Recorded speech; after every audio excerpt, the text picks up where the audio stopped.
What is up, everybody? This is Recap Rewind. I'm JLAG. And I'm NB. And we are recapping and reviewing You, Season 1, Episode 9. And it's called... Candace. Candy Candy. girl, what you doing? Is you dead or is you alive? We don't know. Yes, you are. And don't forget, guys, stick around for the ending because we are going to go through our recap roundups, our MVPs, our best moments, our best lines. So be sure to stick around for that. And for anyone who's joining us for the very first time, thanks so much for coming through. Make sure you guys subscribe to the channel. And for all of our returning listeners, thanks for coming back. Let's get into the episode right about now, though. Right about now, because it's almost over, thankfully. We have one more episode left. Yeah. So what did you think of the episode? Now that you said thankfully, does that mean that you're ready for it to be over? Yeah, I'm definitely ready for it to be over. Like you and me were talking offline, and just the ending of this episode was a little disappointing. I mean, very disappointing, actually. Yeah, It's just for sure. Not what I thought or Expected. anticipated to happen. It was way better in the book. Yeah, what did you think? I agree. I think I'm definitely ready for it to be over. I totally agree with you. I was pretty disappointed with the way that the book treated this versus how the show treated it. So we'll talk about it a little bit more later on in the episode, but I really want to hear what you guys have to say because I want to know what even the TV watchers are thinking, just not reading the book at all, before we talk about kind of like some spoilers about the book specifically. Yeah. All right, let's get into it. So it starts right off with Joe having a dream, and he's in the bookstore, and then he sees like some commotion in the background, and he sees like a vision of Candace, like basically all up against this next guy, and he's calling out to her. He's like, Candace, Candace. And then he ends up being in the cage, and then he wakes up. Yeah, like he can't reach out to her, and then he wakes up kind of like in a sweat, and he's yelling her name basically. And one thing that we have to mention is like the guy that she's making out with, like he turns his face and like half of his face is basically missing. So I'm like, okay, that's another thing. So anyway, he wakes up and he is sleeping beside Beck, and Beck is just like chilling, whatever. She's like dead ass asleep. He thinks she's dead ass asleep. He's like, I hope she didn't hear me call out my ex-girlfriend's name. Which is like one of the worst things you could ever do. Yeah, it's so bad. And like she's basically facing like wherever the camera is, she's sort of facing the camera so we can see her face. He can't see her face, obviously. And he's like, oh, thank God she's like still asleep. Like, what a dumbass. And then he goes back to sleep. And then she's like, ding, like her eyes like open and like she's been awake the whole effing time. Right, so she like knows that there's something up with Candace. Him. For sure. Yeah.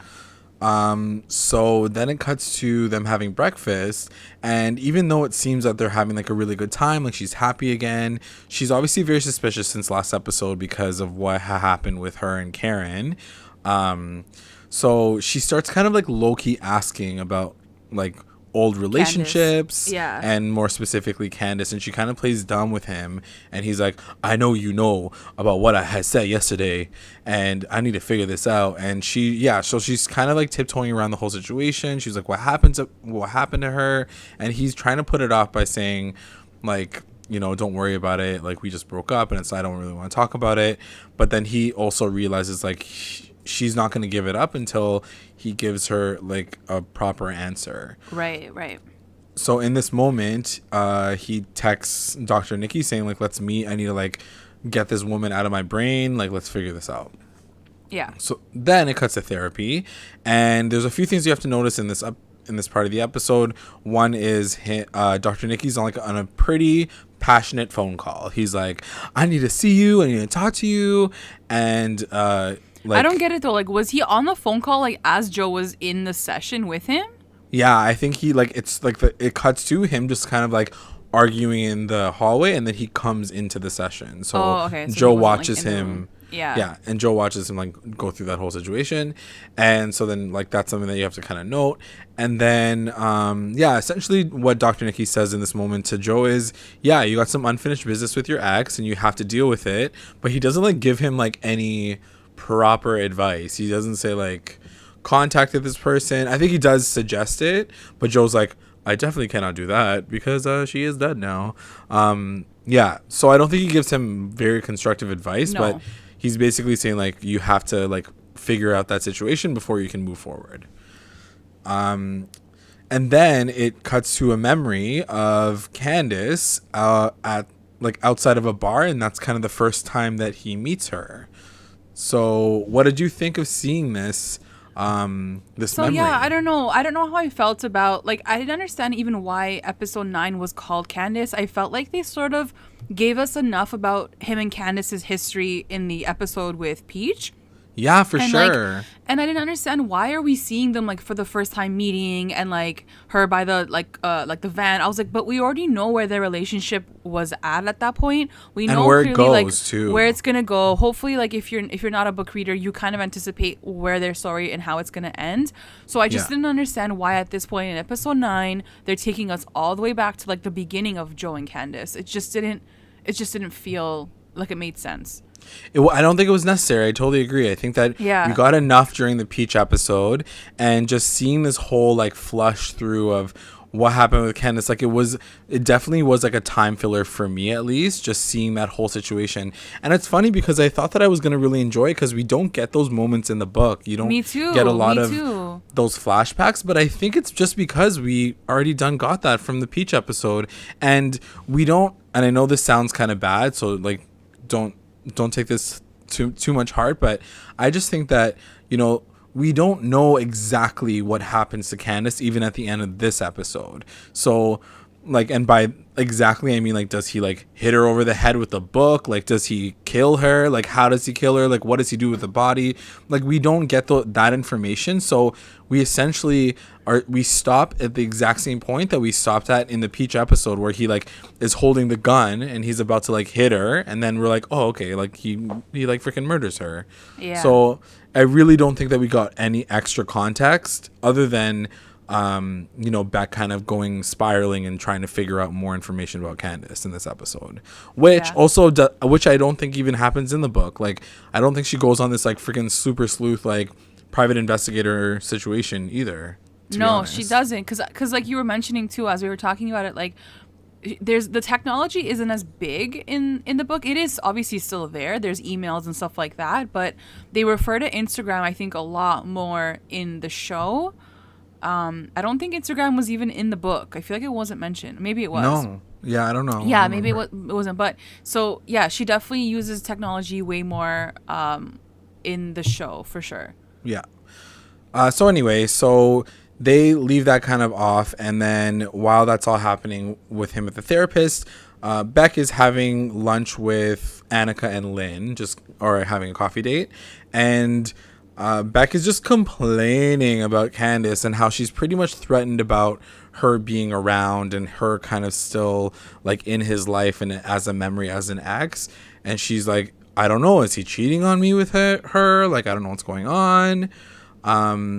What did you think of this whole situation? Like, of her kind of going to her friends for this for Candace problems? Yeah. I mean, she has to. Like, what is she gonna do? And I don't know. I don't feel like they gave her like the best advice. I don't know. It's just. I mean, I think they did say like, yo, I think that you're just kind of crazy because you don't want to be happy because you have like #daddy issues, which I guess makes sense. It's true. Yeah. But it's true. Like, I guess like none of them really think that he's a weirdo enough for her to like say like, yeah, I think this is weird. Well, just go investigate further. They don't really know him. Like, to their defense, like they don't, like, Peach knew him, yeah, for sure. Well, yeah, even Blythe probably knows him more than they do because they haven't really like chilled with him. Yeah, that's true. I don't know. Anyway, so she's complaining. She was like, oh, she's got red hair. She's so beautiful. Obviously, there's like a line about like Game of Thrones and how like she's like this come hither, like with the red hair, come into the cave. Jon Snow. She just feels very like insecure and like she's up against this girl who probably isn't alive anymore. Right. Anyway, so there's that situation. They're like, just get over it. And then we get another situation that we should probably talk about because I think this is going to play a role probably in the second season. Is there's a private investigator that's kind of like lurking in the corner. You don't know who he is in the beginning, but the girls like Annika and Lynn book him from like the side, and they're like, oh, hey, weirdo, you following us again? And I was like, oh my god, they have a stalker too. Yeah. And First I thought it was cute. Like, I was like, damn. I was like, oh shit, everybody's got a stalker right now. Seriously. But it turns out that like they say like Peach's family hired a private investigator because they don't think that she actually killed herself. They think that like someone murdered her, which is obviously accurate. But anyway, we'll see how that kind of all plays out. But it's interesting. Like, it's just weird how like Beck wouldn't know that they were doing an investigation. Like Beck was like one of her close friends. It's like, wouldn't you be the first one to know that her family's doing this? It's literally been like 6 months since Peach died. Like it just goes to show like how freaking oblivious Beck is in her own life. She doesn't even realize some private investigator's been watching her this whole time. I mean, she sucks at knowing Joe's a freaking creep. So why would she know this guy's like following her? Anyway, so that happens, and then they like dip for a cryotherapy appointment, and then she just continues to Facebook stalk Candace. This is another thing that I hate. I'm gonna say hate because I really do hate her, but another thing I hate is like her friends are saying like, girl, chill. The minute they step away from that table, like they're not even out of the frame, this girl's like back on like Facebook like creeping. It's like, you did not hear what your friends said about anything, and like you're just crazy. Like relax. She's just as crazy. Like she has issues. Yeah, I think that's the one thing that you do notice in this episode is it's like the reverse of like Joe and Beck, but Beck is just as like crazy and hungry for that information as Joe is about her in the beginning of the season. Yeah, for sure. So like I guess it shows like some of their similarities, which like I said doesn't really show up a lot in the book until kind of the very, very, very end. Yeah. Anyway, so while she's Facebook stalking, she realizes that Ethan knew Candace. So she's like, I'm gonna go talk to Ethan. And then it like begins her like 7-part journey of like investigating Candace. Finding everyone else, but the source. It's like freaking breadcrumbs. So she's at the bookstore and she's talking to Ethan. And Ethan's like basically avoiding this conversation like the plague. He's like, where's Joe? I can't talk about this right now. I'm really busy. I love how like she tries to turn on the charm. She's like, so Ethan, like, do you know who this girl is? And he's like, oh no. And he's so oblivious to like her charm. Like he doesn't give a shit. He's just like, I need to go back to work. Like, what are you doing? He's like, I'm with Blythe right now. I don't need another blonde bitch in my life. Like, anyways. So yeah, he finally cracks and he admits that, you know, Joe was pretty messed up as soon as they broke up, and he even took a week off of work, and when he came back he was just like a bummer. Like he was wearing like sweats all day and he just like didn't care about life and stuff, like just like a general depressive person after a breakup. And he does say though, he's like, but a few weeks later he met you and he was like the happiest he's ever been, and like you make him so happy. And that's the thing, like it's just going back to what you just said about Annika and Lynn. They're like, just be happy, girl. And so is Ethan. He's like, just be happy, girl. So it's interesting to think that like whether like what drives her at this point. Is it like a gut feeling? Is it like some clue that you just can't shake? I guess that everybody has this situation. Not everybody, but when you're in a relationship. Yeah, and we were talking about this too before as well. Like, this is the thing that annoyed me about this whole situation. Like, the only thing that really triggers Beck to start all of this investigation is the comment from Karen being like, girl, you better watch yourself. Like, he's a weirdo. Like, you're telling me for 8 episodes this girl did not think once that this guy could be shady or like something is off. Like, you didn't look into his shit before? He followed you to the park. Like I wish there was at least 1 or 2 moments where she sort of, for a second at least, thought about something more. Yeah. But and then like maybe she gets distracted and like can't like doesn't think about it. It doesn't lead to anything, which is totally fine. Like whatever. Like she's kind of like off of it. But this girl legit like doesn't think about anything for 8 episodes, 9 episodes, and then finally now when Karen says something to her, she's like, true, I'ma like lurk on this guy now. Yeah. It's just another reason why like this girl's brain doesn't work properly. She's a little slow, guys. She's a little slow. Yeah. Anyway, so while that's all happening, it cuts to Joe and he's going into his little hideaway place, which we talked about in like I think episode 2, where we're like, just keep an eye out on this because this is like his secret hiding place.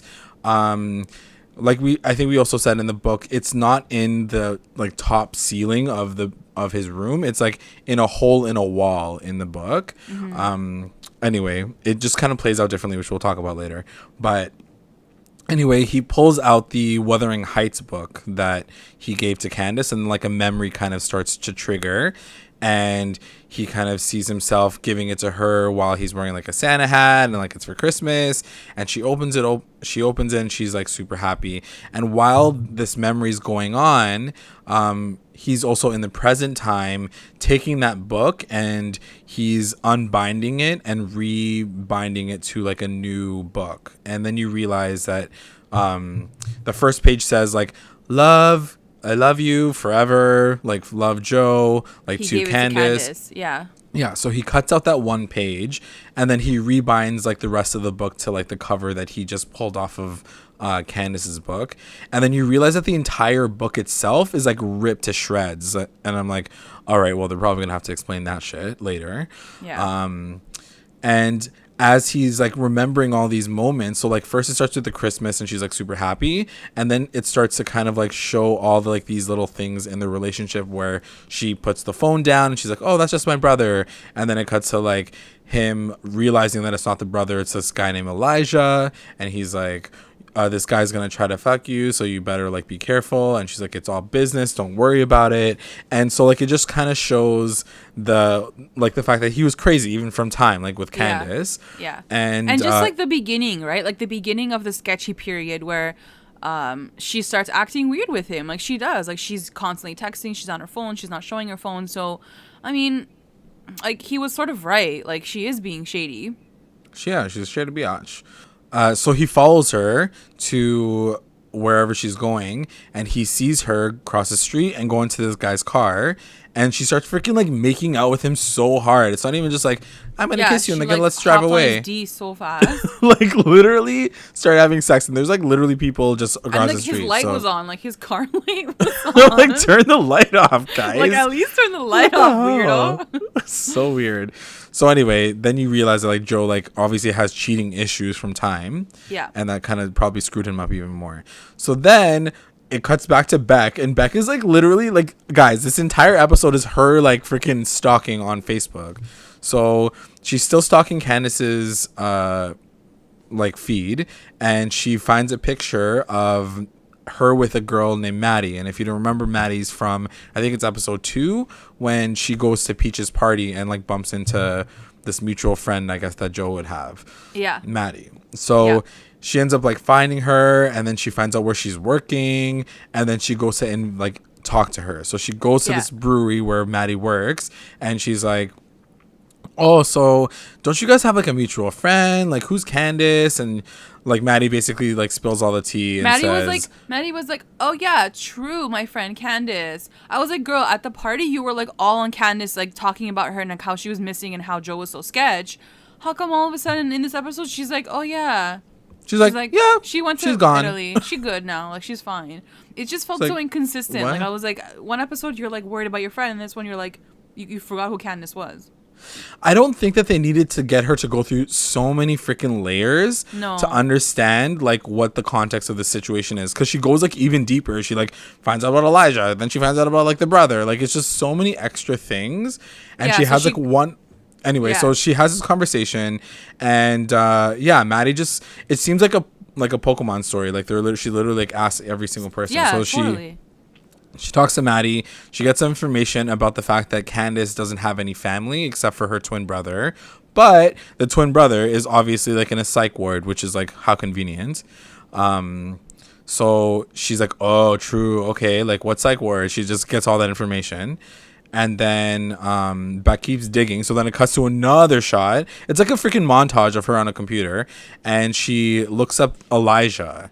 And so she finds out that Elijah died. So she's like, mysteriously died. And then it kind of plays out in Joe's memory while he's up on this rooftop holding a like page from the Wuthering Heights book. Yeah. So it basically cuts to Elijah at the club, and like whatever, like Joe's like walking into like the club too. And Elijah's just like the biggest douchebag. Like, I feel like all these characters are so exaggerated. He's like, yeah, I'm just going to go like have sex with like 50 girls and like just ditch them. He couldn't be like a normal like, guy, just a bit more toned down, like a more like normal, like decent, maybe like a little sketch bag, but like you don't have to make him seem like a sociopath too. Yeah. So of course, but he does say like she never mentioned you. Yeah. And then he kind of keeps going. He's like, she just like wanted the D and like she wanted to connect into the music biz. Yeah. So he's like, bitches will be bitches. Like who talks like this? Like it's 2018. Like do guys like I don't know. I think maybe so, actually. Yeah. And like especially to a guy that he doesn't know. Like you know.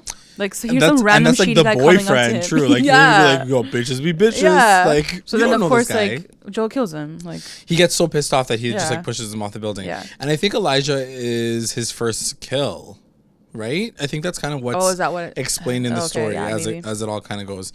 So anyway, so as this montage is happening while he's remembering this, Joe is in the present time on the same roof with the page that he ripped out of the book from Candace. So I think he's like psychologically thinking if he goes back to that moment and he takes the page and he burns it, he'll be able to like erase clear her from his mind, clear his mind from Candace or whatever, like say his final goodbyes.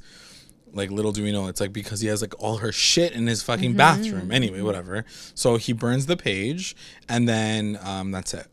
So that scene is kind of whatever. It's very cinematic. Like the freaking page is burning. You're like, ooh, as he's walking, he's like, goodbye, Candace. With each kill that he does, and especially if this is his first one, like with each kill that he's done, it becomes a little bit more unbelievable. Yeah. Like he's killed like what 6 people at this point, and still no one's caught him. No one's like caught whoever's him. the cops in New York, like you guys suck. Like literally, Beck is doing more work making connections than like the FBI would in this moment. Like so, she's like, oh shit. She's like, Elijah's dead, and then so this is like part 4 of Beck's like super sleuth moment, and she is looking up the twin now. So now she knows about the twin, so she looks up Jimmy.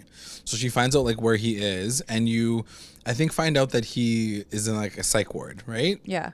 From Maddie. Maddie's like, oh yeah, she like the only this family she has. Easter egg hunt. Like why would it just go straight to the twin story? Like it's just there's too many pieces that get like connected. They're trying to fill in so much time. Anyway, so so he's in like in a mental place. Yeah. So mental facility. She calls and then she's like, I want to talk to Jimmy, and they're like, well, we can't do that unless you're family. And she's like, I'm Candace, his twin sister. And they're like, true, hold on. And then the nurse comes, she's like, we're sorry, your brother has been dead for 6 months. Like shit. Like, yeah, I didn't know it was that easy to like get confidential information on the phone. I was like, that was easy. So anyway, so then you find out that Jimmy's now dead. Yeah. So she's starting to put a few more pieces together. Like, everyone's dead. Basically. Like everyone in this network of people is dead or missing. She's like, I wonder if he did it or not. Probably not, but let's see. Yeah. So then she's at home and she's like really, really distraught. She finally confronts Joe about Candace. Yeah.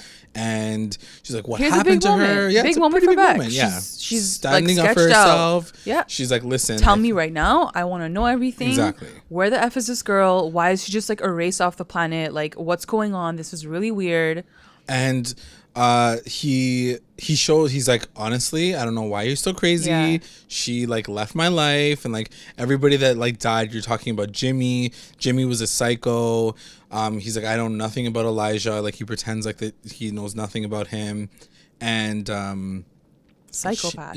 Psycho. He's a crazy person, and she has to apologize in that moment. She's like, I don't know what's wrong with me, and he shows her like a fake Instagram account. So this is the part that just gagged me because I forgot this wasn't in the book. I don't think this was in the book. And yeah, he's like, here, she changed her name when she went to Italy. And she's like, what? He shows her like the phone of her Instagram profile. And it's like Photoshop pictures. What her point, of her in I front love of the this line because she was like, who goes to Italy and doesn't post on social media? Yeah, and she like goes in. So like he posts like her whole timeline. Yeah. And I guess he photoshopped everything, right? I guess. Because he has like some sick Photoshop skills, obviously. Because there's like pictures of her like in these like historic Italian like photos. Like, like places. Yeah, like he's like Leaning Tower of Pisa and shit. And then so so random. So then she's like, oh shit. Like I guess like she is and like real. I guess she couldn't even like tell because like he was like holding the phone like pretty far back, like 6 feet Yeah. away. So he's like, She look, should've it's her. zoomed in. Yeah, she could have zoomed in and been like, this looks Photoshop. Like we all check out. So Kim yeah, he Kardashian's totally pictures. had legit an Instagram feed for this girl to kind of cover up that moment Fucking for crazy. her. So he's like, let me show you where I went after I broke up with Candace. And I'm like, this is such a weird thing to like have to like pivot to, but I guess he has to like explain himself now, right? Yeah. He spent the entire day like burning a page, and she spent half her day like looking up whether or not he's a murderer. So he needs to like reassure her that like he's not a psycho, even though he really is. And that's the thing that kind of kills me about this whole situation is in the book, they make it very obvious that he's just a delusional person. And everything that happens to Candace, kind of like she deserves it. So everything that, like, but in this version, it's like he disassociates himself from like anything even happening to Candace, that it's almost like he's tricked himself into thinking that she actually is in Italy. Like, it doesn't seem like he's I think that's because they don't give you enough time with that story even. But at the same time, I think that like I don't know what they're doing with these characters, and maybe we can talk about it a little bit later, and you guys can jump in whenever you guys are ready in the comments. But it's very interesting to see how they've made this character. Like in the book, he's like a misogynist, but like in a really weird way. He loves women, but also he says some fucked up women things like, about women. He the objectifies them dating, like yeah. he basically objectifies all the women in his life, and he romanticizes them to this level that it like is unachievable. And I think that's why he gets like very upset, and when he gets angry, you hear it in his words and what he says about the women, and how he slanders them really, really hard in the book. And you don't see that in this, like he says the 4-letter C word multiple times, the C one, so you know where he's coming from. Yeah. But that doesn't come out in the show at all. Like there's no rage. You're like, oh, he probably just like got heated and killed her. like no, like this is not believable. Fucked. Like it doesn't make any sense to anyways, me. So yeah, I really want to know what you guys think. Like, do you feel like this is a story that like makes sense to you just based on what you know from the show, and how you've like seen this character kind of grow to be? Anyway, so he takes her away, and he takes her to Mr. Moody's house. So finally we see Mr. Moody like in the present time, and you realize like who he is as a person. And while like they're going up the stairs, he also like has a flash memory of the moment after, like right after he kills Elijah. So he like runs up the stairs, and he's like, oh God, I killed somebody. Yeah. And Mr. Moody is trying to talk him through it, being like, don't worry, did anybody see you? Take your clothes off. We got to throw out your clothes.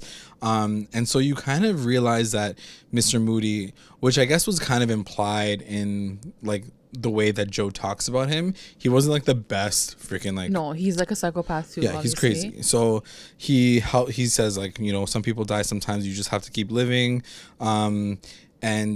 But now in the present time, Mr. Moody is like bedridden essentially. Yeah. Like he had a stroke. And so he's kind of just by himself with the nurse, and he explains how he feels kind of bad. He says like, I feel kind of bad because he had a stroke, and like I didn't realize until like 2 days after, and it was because I was like so like fucked up with Candace's situation.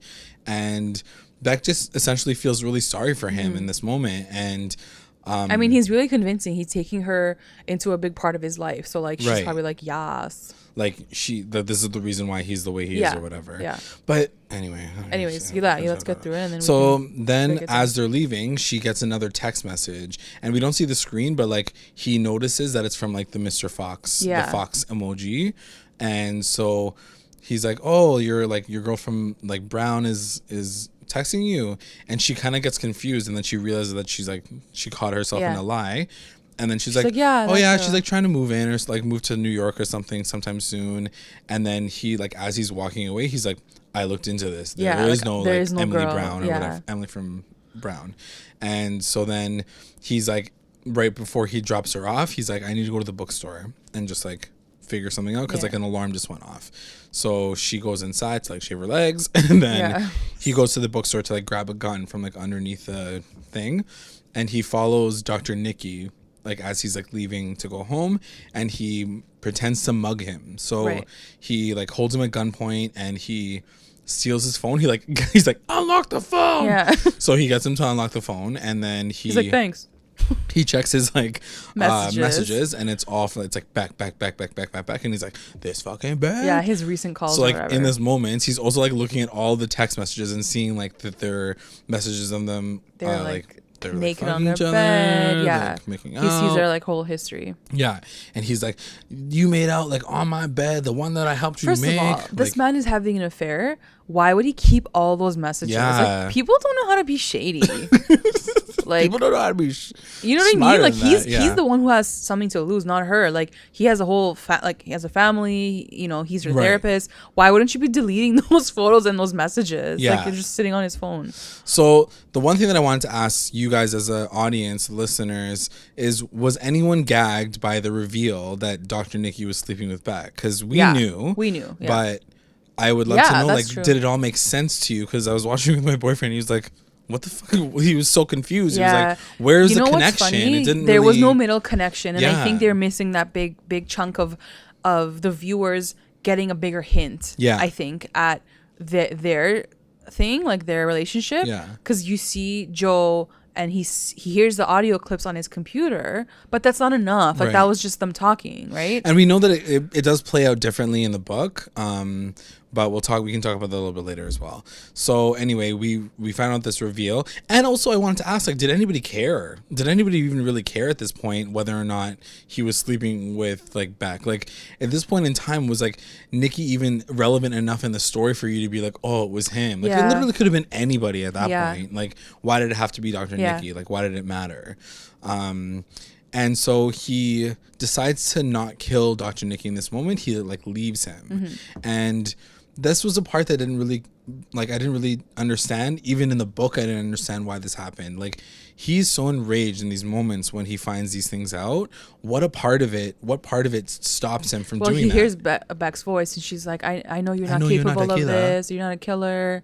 Like, you're a good person. He's like, true. But he is. He is, like, it just gives him one of those moments to, like, kind of redeem himself. And we know why he keeps him around after. That's true. So then Joe gets home and he confronts Beck right away. And this is a really crazy moment too. So he's like, you told me I was crazy for even thinking that, like, I was cheating on you or you were cheating on me. And so he, like, breaks down. He's like, were you, like, effing your therapist? He's like, tell me right now. Like, he was so pissed. Yeah.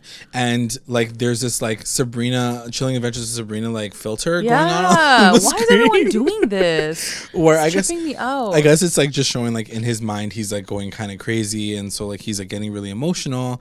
And it's such a video game thing to do, I feel like. Yeah.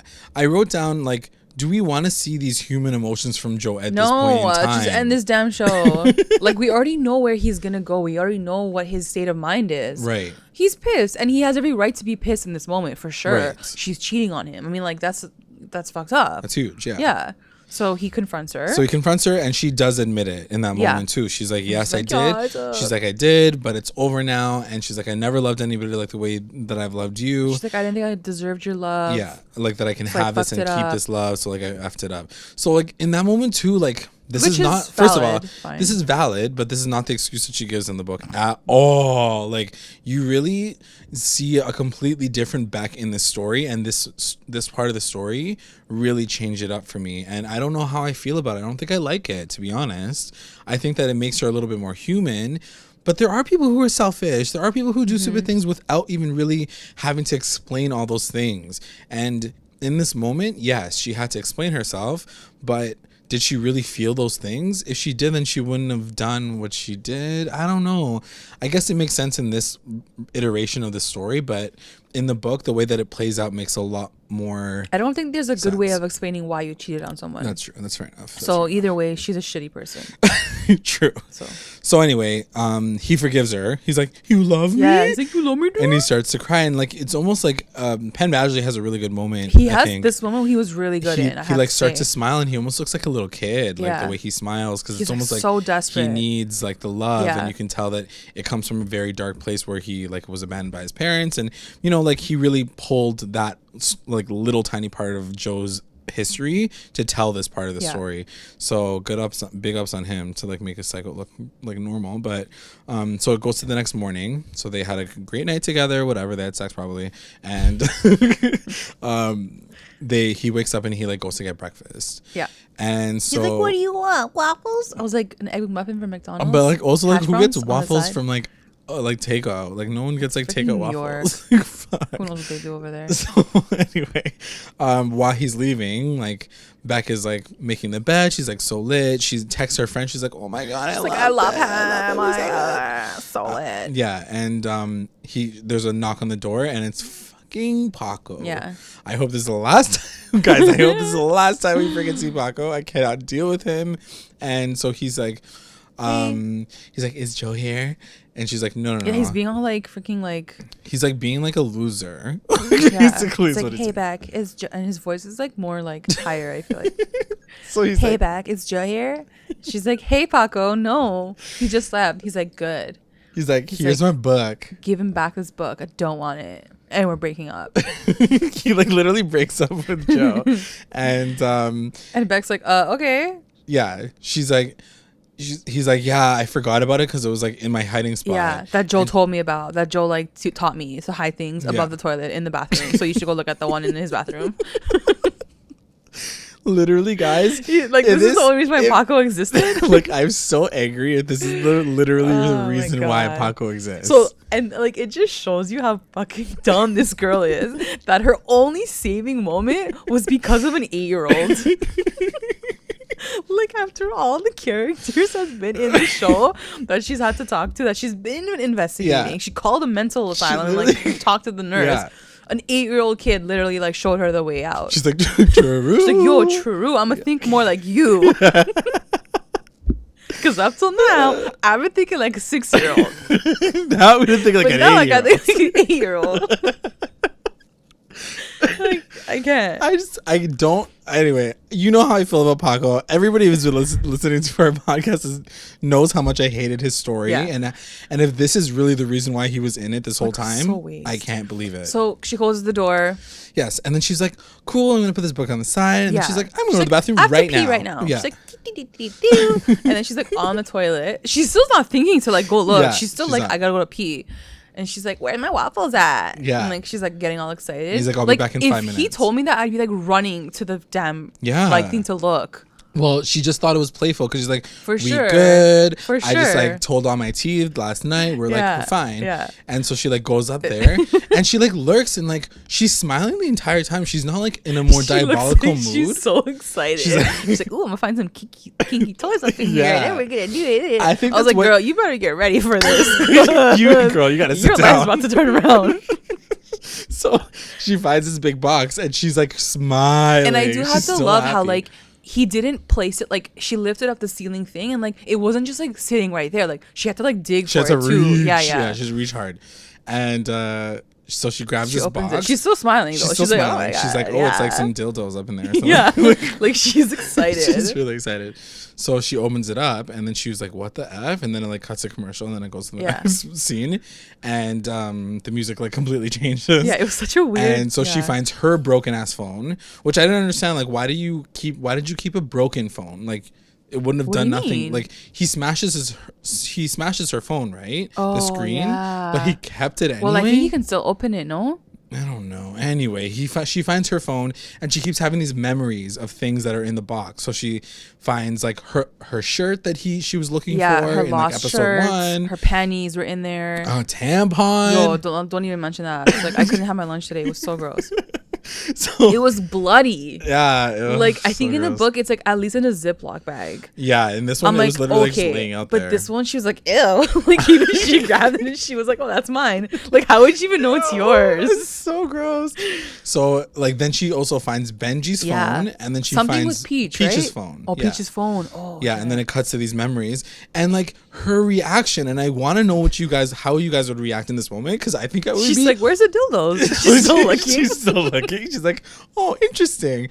She's literally like, oh no. Oh like, no! Oh Jesus! Oh no! Okay. Like okay, I would be like, what? You like as soon as you see your phone, you run. Like go, go now. Yeah. She like kept looking. She's like, oh no, there's Peach's phone in here. Oh no, there's Benji's phone in here. If I found a bloody fucking tampon, I would be out on the street calling a cab already. But no, she had to keep investigating. She opens up this little jar, and the jar is of teeth.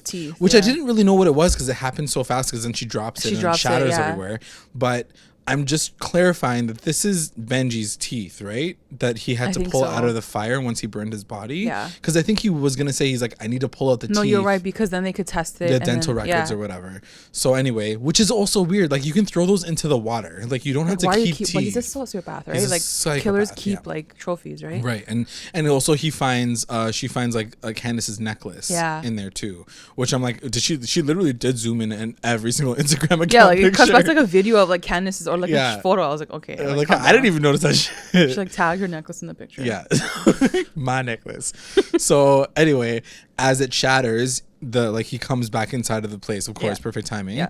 So she's like freaking out. She's like, oh, I'm just yakking because I feel sick or whatever. Like, I'm shitting. She's like, I got diarrhea. And he's like, are you okay in there? She's like, no, I got sick. So he's like, all right, cool.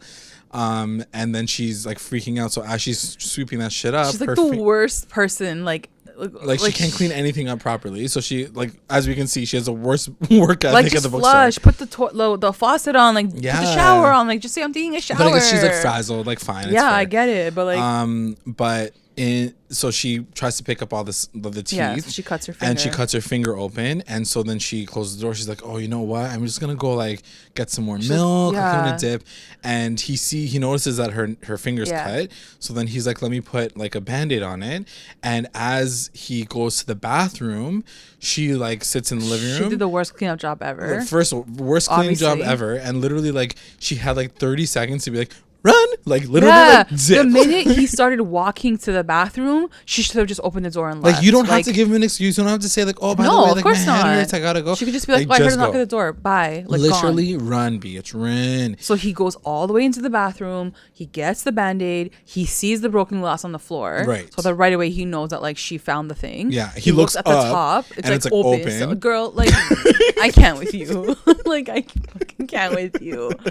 Like that's the one thing you have to like look at and make sure it's not open. Yeah, it's open. So so she's like tries to slightly leave, and then he stops her at the door. He beats her, which is impossible. Like it's so stupid. He beats her to the door. He's like, you're not leaving. Because she like takes so freaking long to like, get her bag on. Let me put my cute hat on. Let me get my purse. Where my wallet at? Like, what were you doing? Just run. Like, if you found that stuff, you would be losing your fucking mind. I would just run out. I keep all my stuff. I don't care. Like, I'm leaving. Like, and then he has a quick memory of Candace doing the exact same thing. Like, I need to leave, whatever. And he like loses it on her too. He's like, I love you. Don't you know I love you? Don't you love me too? She's like, no, I don't. She's like, I never loved you. And then he starts. Then she starts. You find out what happens to the Wuthering Heights book. Yeah. She like ripped that shit together. Yeah. And then she's like, what are you gonna do, huh? And he's like, I'm gonna kill you. Yeah. And then so one thing that you guys have to know. I know that I don't know if you guys care or not, but we're gonna spoil this if you want to read the book. But she tries to get away. She like puts up a fight with him. This is one of the biggest moments that I was upset and you were upset about too. In this moment, she in the book legit fights him. Like she calls him names. She's like, you're fucking crazy. You're a psychopath. You're like, you need help. She does. Like, she pops off. She does stay to like confront him about what she finds, because the same thing happens. Like he leaves for a hot second to get like a DVD or something in the book, and then as he comes back, he realizes like the wall is open and like she goes through all the things. She's like, you have my high school book. Like, what the fuck's wrong with you? Like, she just sits in that moment a bit longer and she questions him. And she's enraged. Which is what we're thinking too. We're all like, she's furious. She's like, what, a tampon? Like, what the fuck's wrong with you? Like, so they're all things that we're questioning too, and we want to ask Joe. And so she in the book she does do that. Yeah. And I think he tries to grab her. She like bites him even. She kicks him. She punches him. Yeah. He grabs her finally, and he smacks her head against the wall in the book. So there's a big struggle in that moment where she puts up a fight. In this, like she's like, oh no, I'm like running and now I can't go. Not even like they stare at each other. Cuts to black. Commercial break. She's in the cage. She's in the cage. I was so upset. I was like, this girl has been a moron the entire effing season. And you're gonna take her one moment away from her. Like, come on, guys. I don't know, man. She needs to put up a little bit more of a fight. Like I don't know if it's because they don't want to show like violence against a woman. Like we've been talking about that for a while. I know throughout the season, but like, guys, this is her legit one moment. Yeah, even like, when I was reading the book though, like it was a back and forth fight between the two of them. And I think it's important to show that there's these moments that can get very escalated, and like you need to see how to react in those situations. I think it's totally fair. Like you see him like getting angry because even I think in the book he's like, if you scream, I'm gonna kill you. Yeah. Like those moments are so important for like a woman who feels crazy he threatened is. Yeah. to like get out of those situations. If you hear somebody say that to you, you gotta fucking find your way out. And that's the thing, girl. guys. We wanted to share this with you because it was such a pivotal moment in the book. Yeah. To be like, this is where these two characters are. This is how it goes down. The show did not do it justice at all. At all. I was very Joe disappointed. freaks out on her. He gets so disgusting. Like he calls her names. Yeah, like, he flips it around, and it's one of the things that you really don't really get in the show either. That he's freaking delusional. He's delusional in the way that he sees everybody, including Beck. And in this moment, I think even in the book, he's like, "Oh, you're just like PMSing, like you're having he's a like, really bad period. I know your menstrual issues are a problem, like they've always been." Like bitch, what? Like literally, as she's yelling in the book, he's like talking to himself. He's like, "We need to get her to a doctor. I think she needs to see more than a therapist, like a better therapist." Like he like literally thinks that she's the crazy one. Yeah. Because she's going crazy because he finds a book, and she even turns it around at one point in time. I think in the book you were saying that he says like, what crazy person climbs into a wall to find like into someone's wall? Yeah, in the book it's basically like he has a hole in the wall, and that's where he stored his shit. So he's like, he goes, "How crazy are you? You could like look into my wall. What right do you have?" Like I'm like, it's just like crazy, and they don't show an ounce of that in the episode, and it's really like because that's upsetting. The thing. They leave these crucial aspects of him that he's a crazy psychopath, but then they don't give that conversation and that detail any more value because they make her look like a fucking idiot. An idiot. An idiot that doesn't do anything. And in this moment she did do something. She tried to attack him. She questioned him. She was pissed. And then it cuts to the effing commercials, and then it cuts to her being in a cage at this point in the show. And like that's the thing. I was like, how did he get her into the cage? Like there's no real explanation. Like, where's Paco? Like, did he not see her? Like, in the book, he like hits her over the head. She's passed out. He gets into a cab with her, passed out. Yeah, and then drives to the bookstore. It just doesn't like all connect properly. Anyway, I guess it's like for the sake of the show, whatever. She ends up in the cage, and then that's how the episode ends. Like him kind of sitting in the back corner. She's like yelling. She wakes up. Like, Joe, where are you? Yeah. So I had written this whole situation down because I want to talk about it. This episode's great. Yeah. No, it wasn't. Yeah. I wasn't happy with it. Yeah, me neither. No. But I want to say like, this is what I want to say about Joe. Joe is not a normal person. So you cannot make him a normal person with normal feelings. Like, I don't know how I feel about them like doing what they did with his character because they made it more like balanced, like as a normal person, because you like look at him and you're like, oh, he seems like a normal person just doing crazy things. But he does things without any remorse. He literally kills so many people and he doesn't feel no type of way about anything. Like if you were a normal person, you would kill your like friggin' like some guy, which it shows him like killing someone, and then like he freaks out, but then you wouldn't just like live your life. You would like feel the guilt. You would like do something about it. And I guess like it shows how he feels about it, like when he has these memories of Candace coming back and forth. But like you would never do that. You're just a psychopath. I think the biggest thing is that I totally agree with what you're saying, but I think the biggest thing is that if they do want to take this into a second season, they probably try to insert these things about him that makes him more human. Not that I agree with it at all. I don't like the way they've written him in the show at all, because in the book he was way more fucked up, and they should have showed that, and they didn't. So the only thing I can say to that is like they're probably setting him up for a second season character. So. But like he's twisted, and I think that like it's not that I want to keep watching this twisted story, but you guys are telling a story about a twisted guy. So let's not like try to pretend that he's anything more than that.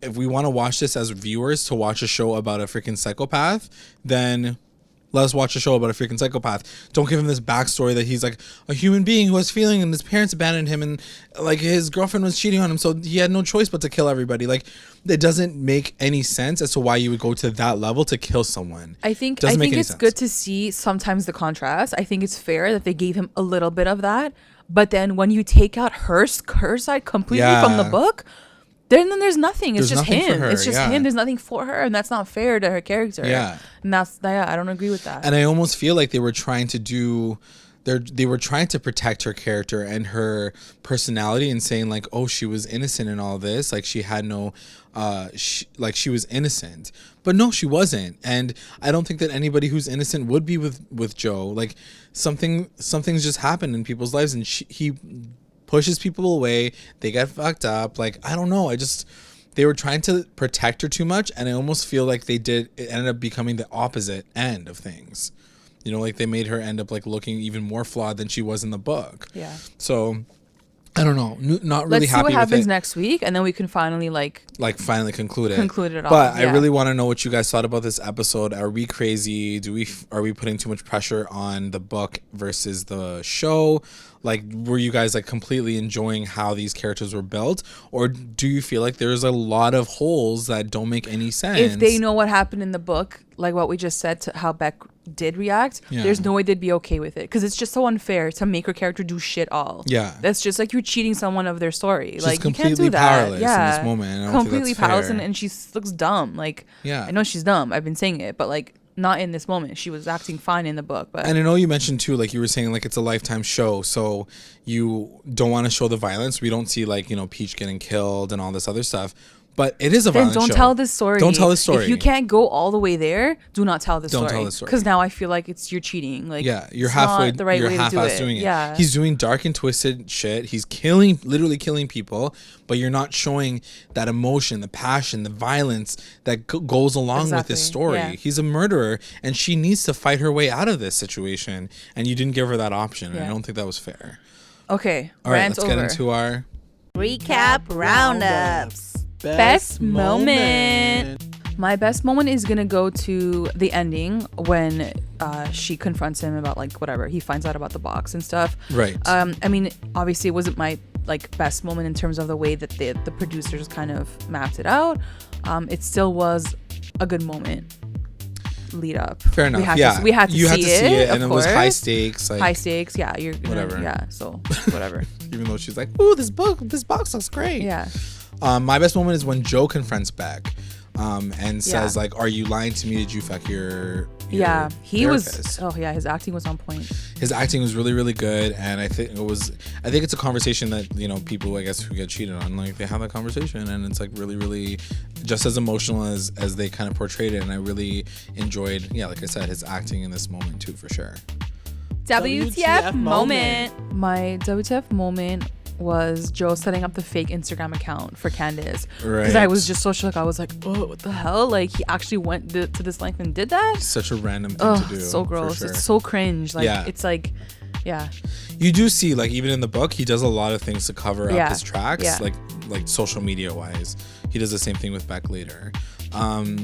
So my WTF moment is him pushing Elijah off the building, just because I thought it was very like, whoa.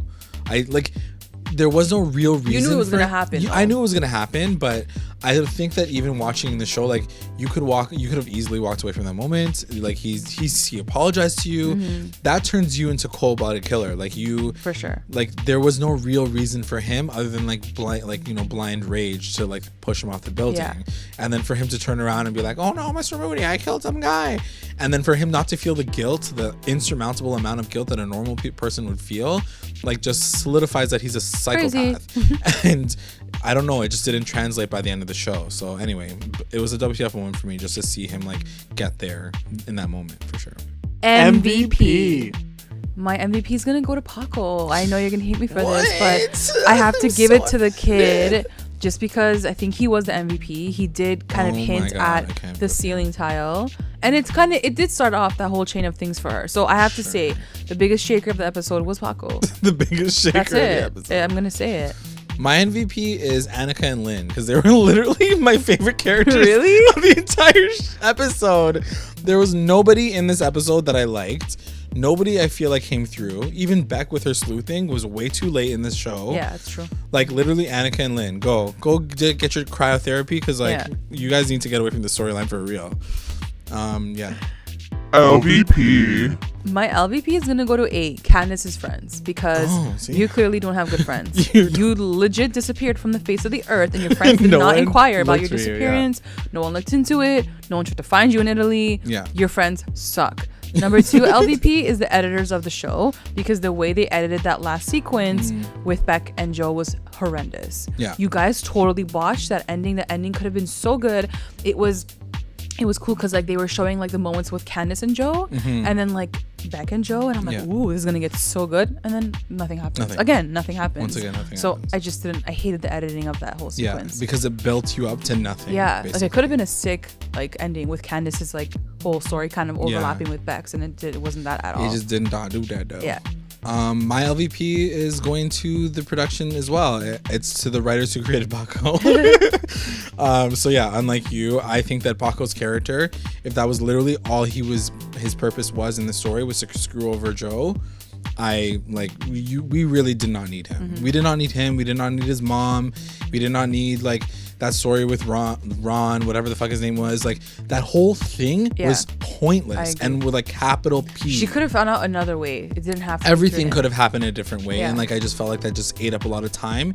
We can obviously like see the story of could have gone in a different way, and in a more violent way and a more extreme way. And I just feel like that whole Paco storyline, I could care less about it. I don't care about his past. I don't care about what he means. And Paco, like right up to the end, just get the fuck out of my life. Yeah. I'm breaking up with you too. The best line. My best line is from Beck, and it was about Candace in the beginning when she's talking to the girls. Oh my god, I think it's the same one that I said. She's got this whole icy red, follow me into this cave, Jon Snow vibe. Yes, I wrote the same one down. I think that was probably good. the favorite one of the entire season, Yeah, to be honest. I was like, wow. She's obviously you talking pulling about, a Game of Thrones line? I'm she's down. talking The about Red Woman. Egret. Yeah. Oh, is it the Red Woman? I took it as Egret because like they had sex in the cave. True. Right? Yeah. Oh, So gosh, I that's so died. funny. I was like, that's amazing. Mine, if it's not that one, because I literally wrote that one down too. I also wrote down Joe saying everything goes to shit when I don't follow my instincts. Yeah, which is true. Which is like, It's true. Follow your gut. It's Another true. good one was too when she goes, "Who goes to Italy and doesn't post any pictures?" I was like, "You're still an idiot, girl." You suck. Yeah. But yeah, That is the episode. Let us know what you guys think about what are your roundups, first of all. So make sure you guys comment on the video with your roundups. And on top of that, let us know what you guys thought about the entire episode. Yeah. And what are you guys most excited to see in the finale? What are you expecting to see? And I can't wait to break it down with you guys next week. I will say what we want to do is when we drop this premiere episode next week, we are going to do a live discussion. It's probably going to be, we'll tweet about it, but it's probably going to be like after hours on the Monday. So like maybe like 7 on Monday. And we'll do like a full live discussion. We're going to premiere it on YouTube so you can watch it and talk to us at the same time. And join the chat. It's right under the Yes. video on YouTube. When it premieres, you can join the chat and we can, talk about the finale and you can ask us questions. YouTube's done this like really cool premiere thing, so we wanted to try it out, and I think it's a great way to activate our audience. So yeah, just make sure you guys stay tuned. We'll send that out to everybody on our Twitter. So follow us on Twitter. Make sure you guys are following us on all of our social media platforms, just like Joe Goldberg. And that's it. Thanks for listening. Bye. Bye.